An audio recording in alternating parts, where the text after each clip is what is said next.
Okay, last thing is there any sort of wisdom or advice that you would give to anybody watching this who, you know, maybe is a few stages behind, not behind, but like earlier in their life, they're not necessarily in that relationship yet, but they desire to be in a committed relationship that will lead to marriage. Maybe they're Black, they're Christian, they're looking for something like what y'all have. And I don't know, is there anything that you would say to them, especially because people be feeling like it's hopeless. Like, is there, not only is there a Black person out there that matches what I'm looking for, a person that loves God, like all these different things, and like it can just seem like, does that even exist? And I don't know, any encouragement or advice? Or I do. I have some advice. Yeah.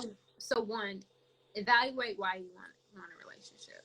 And are you, so what I found, especially in young Black single Christian, like women's circle, it's almost like we perform religion in order to get a husband. That's a word. Take me to church. Take me to church. Wow. Wow. Yeah. Wow. So we go to singles conferences and we go serve in church and all kind of stuff. And the reality is, in our heart, we're doing that because we want the Lord to reward us with a husband, not because we actually want to serve God. So first challenge is to do some inner evaluation. And to make sure that you are whole as an individual. And don't just, oh, I'm fine, it's just me and God, and da-da-da. Like, are you really? Are you really? Would you still do all this stuff in the church, volunteer and do all this stuff, if the Lord told you straight up, I have singleness for you, you're going to be single for the rest of your life? Would you still serve God as much as you are? So that was my first thing. The second thing is, after evaluating that, and you know, fix that up. If the Lord placed it in your heart, the Lord is faithful. The Lord is faithful. So stop fixating on the end destination and focus on what the Lord is trying to work in you while you are through the journey. It can happen like that. I promise you. I had an older sister who was single for years. And when I tell you, the entire church was praying for her man to come. We're like, Lord, we're going to intercede. Let's go ahead and have a tarrying service. We were all praying for her Boaz to come, right? I hate using Boaz. For her man to come. There's some issues with that story. But anyway.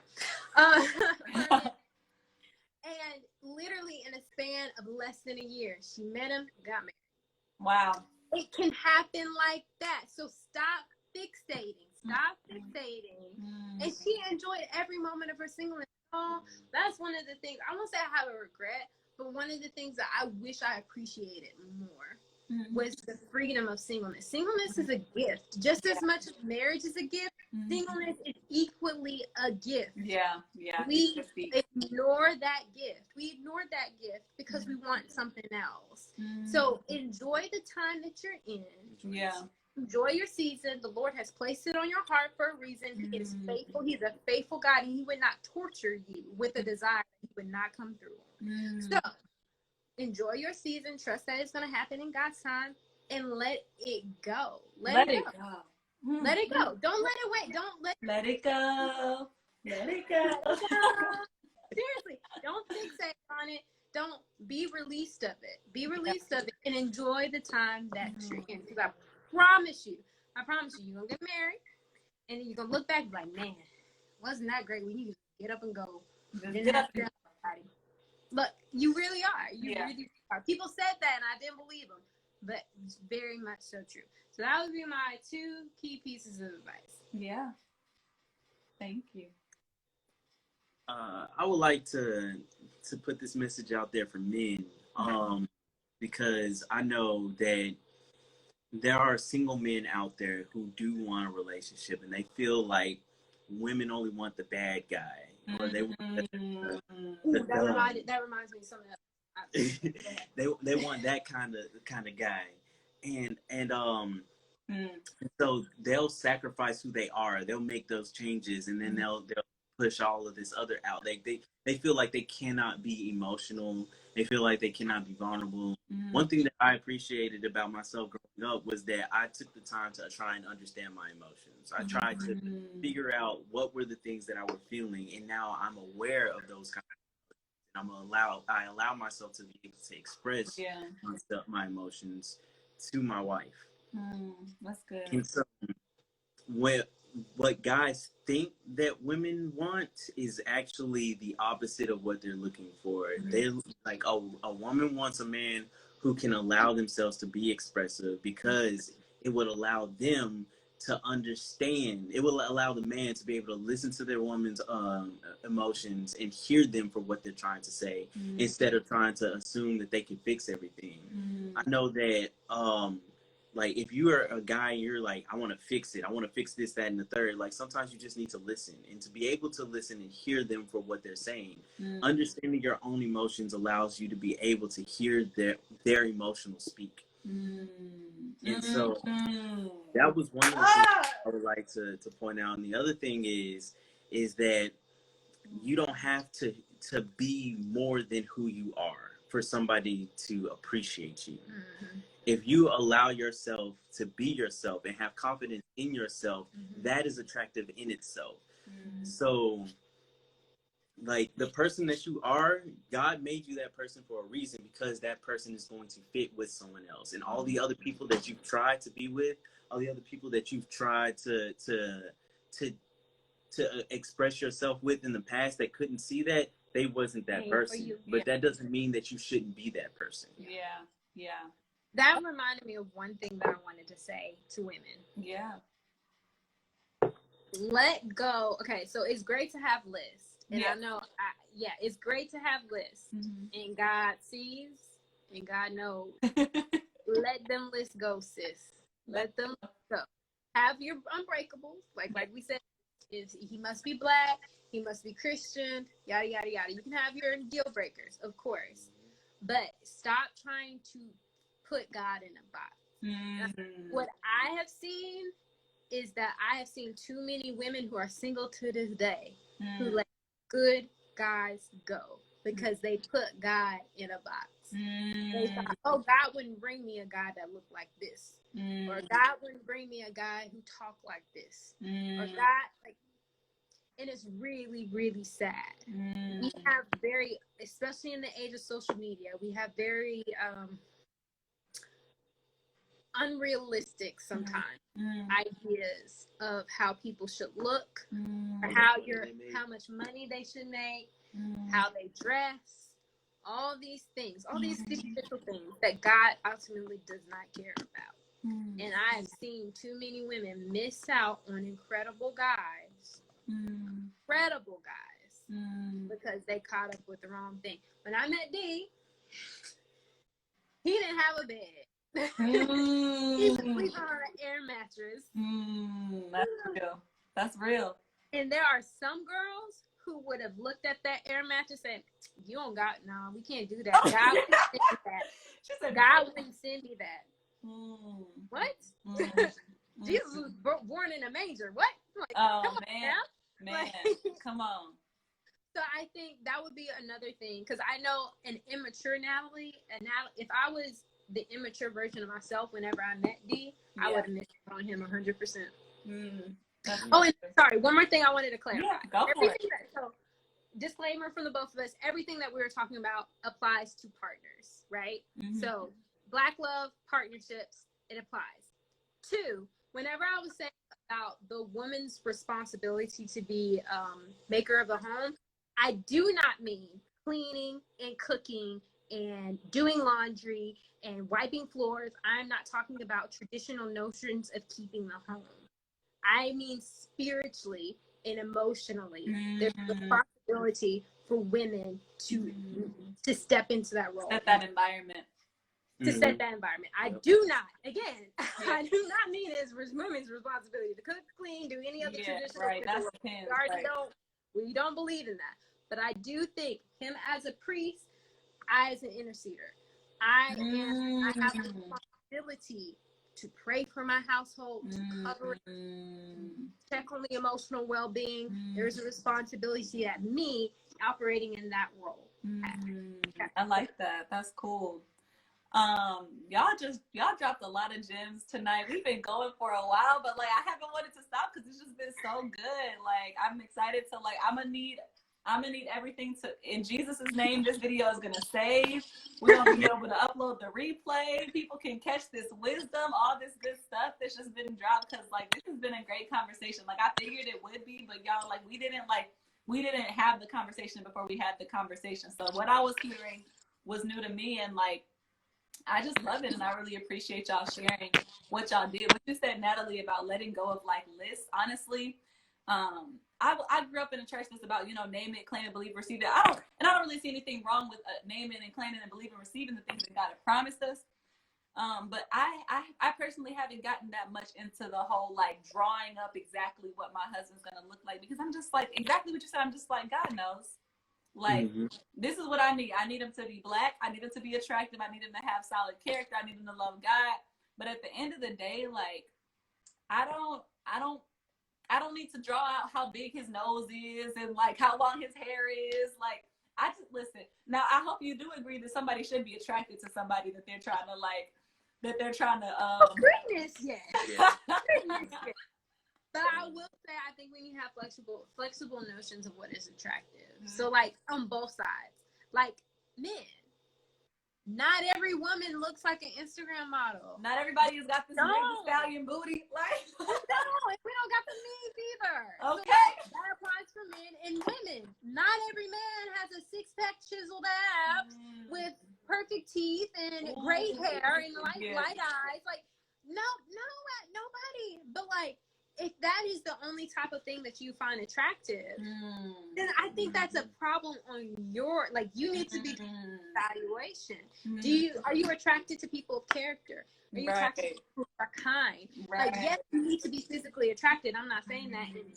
I'm physically attracted to this man 100% all the time. He be walking in the house like, whoo, Lord, thank you, Jesus. But what attracts me even more to him is his character, it's his kindness, it's his thoughtfulness, it's who he is as a person. And so we need to have a more expansive view of what we feel is attractive. And if yours is limited, then it's like, I think that's a heart issue. And then I also want to add is make sure that the reason why you're attracted to them, like the physical characteristics you're attracted to them for, make sure that those are your own attractions and not because this is what society is telling you what you look for, or this is what you see everybody else going for. Like there are a lot of guys who think someone is attractive because nobody else thinks they're attractive and everybody else is talking about this girl look like, they'll be like, oh well, I guess this is what I'm supposed to look for because that's what everybody else thinks is attractive, and like you'll miss out on the person that you want to be with because you're trying to conform your own idea of attraction to what the world is telling you. Yeah. Okay. What you just said reminded me of something that like I actually struggle with, and like I've kind of wanted to keep this, you know what I mean? Like PG, stay out of y'all business for the most part. But something that I thought of when you said we don't got those needs either, that reminds me of something that I feel like it's so easy to struggle with, kind of with the way that like church culture can idealize marriage and make women feel like we're working towards marriage. Like I think I've even struggled with feeling like there's a need to like prepare to perform sexually. I'm not in, I mean, you know what I mean? Like and it's just like it's tough when you're waiting because it ain't like we practicing. You know what I mean? So it's just like feeling this pressure to like show up like Meg, but I've been out here, minding my business. And I guess I just wonder if y'all have any advice. You don't have to like break into your own business, but like as far as like demystifying or breaking down some toxic ideas about sex that can even permeate Christian culture when it comes to like looking towards marriage. I'll say that with those kind of ideas in mind, because that like it's a pressure, it's a societal pressure to feel like you need to be that way, to be able to perform off rip. But I'll say that no matter what area it is, that you are meeting this person at, you are still going to be learning. You're going to have to learn that person, whether that be emotionally, mentally, sexually, all of those things. So you shouldn't feel like everything is going to come together off rip. Like as soon as like you're married, everything's perfect, everything's gonna go like, whoo, yeah. But like you're gonna It's not. it's not.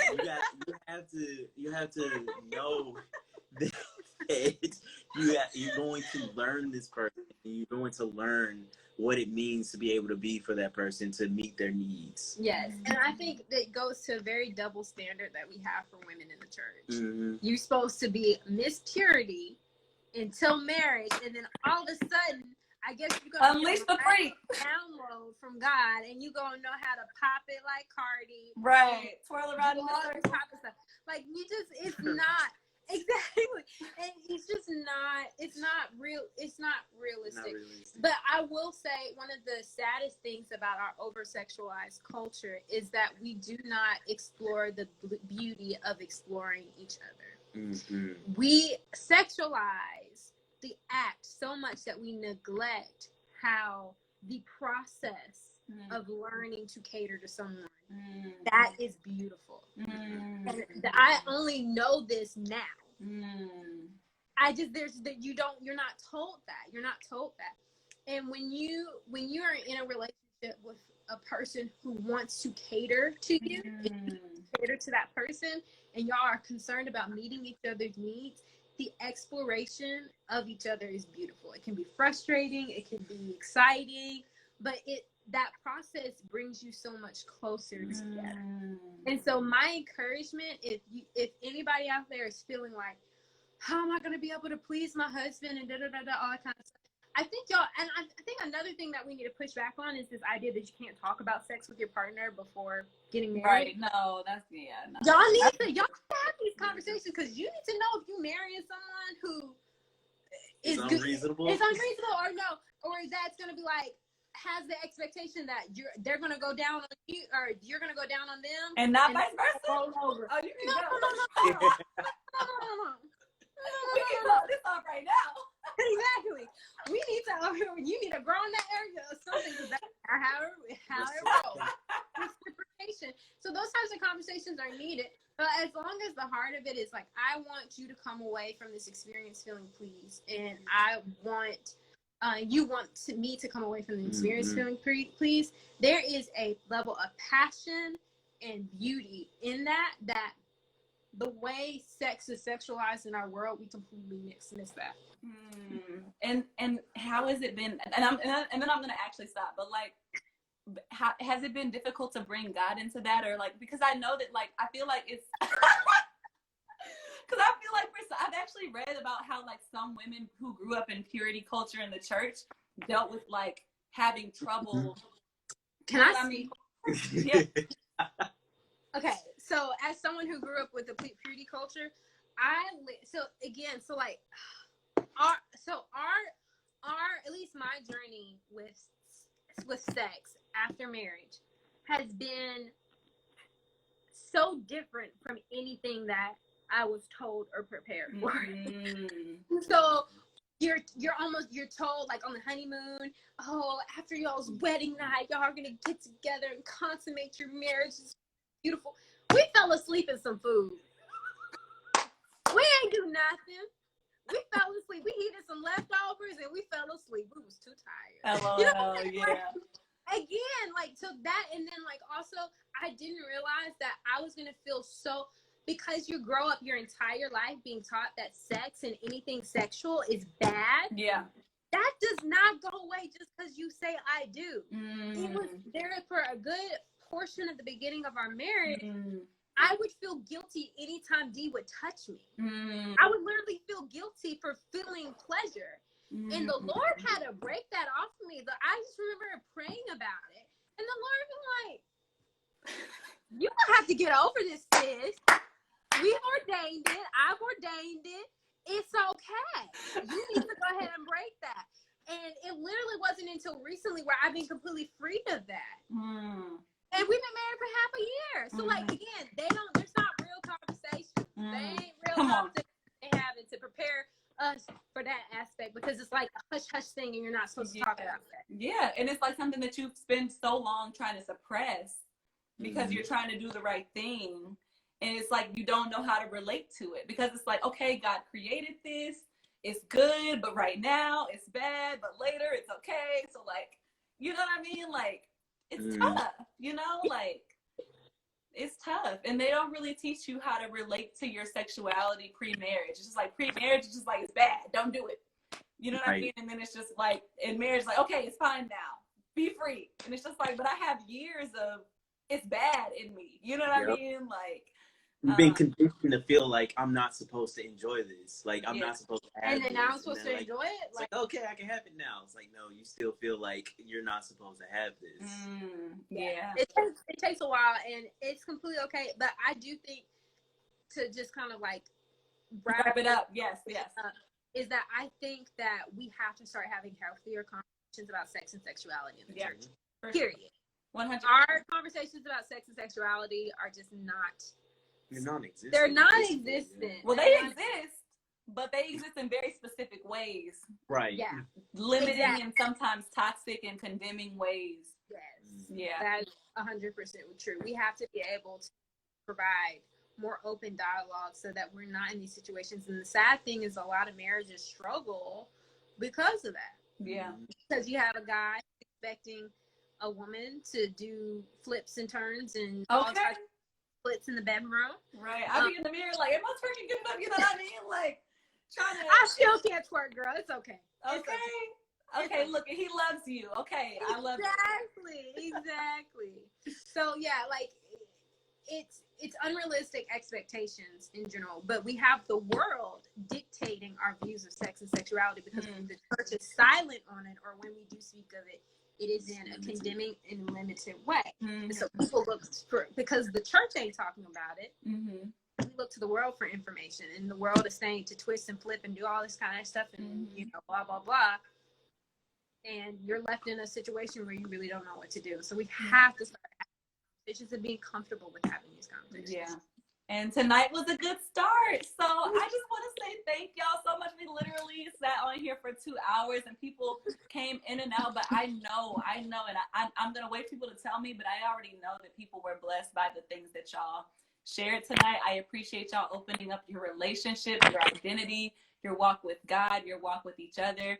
I've been encouraged. If nothing else, I've enjoyed this conversation. I'm going into this Valentine's Day weekend with celebrating Black love, celebrating what Black godly love can look like in the way that you two model it. And so I just want to thank y'all for taking time out of your busy schedules, law student, engineer, just, you know, it's Valentine's Day, near Valentine's Day weekend, for just taking time out to just sit and have this conversation.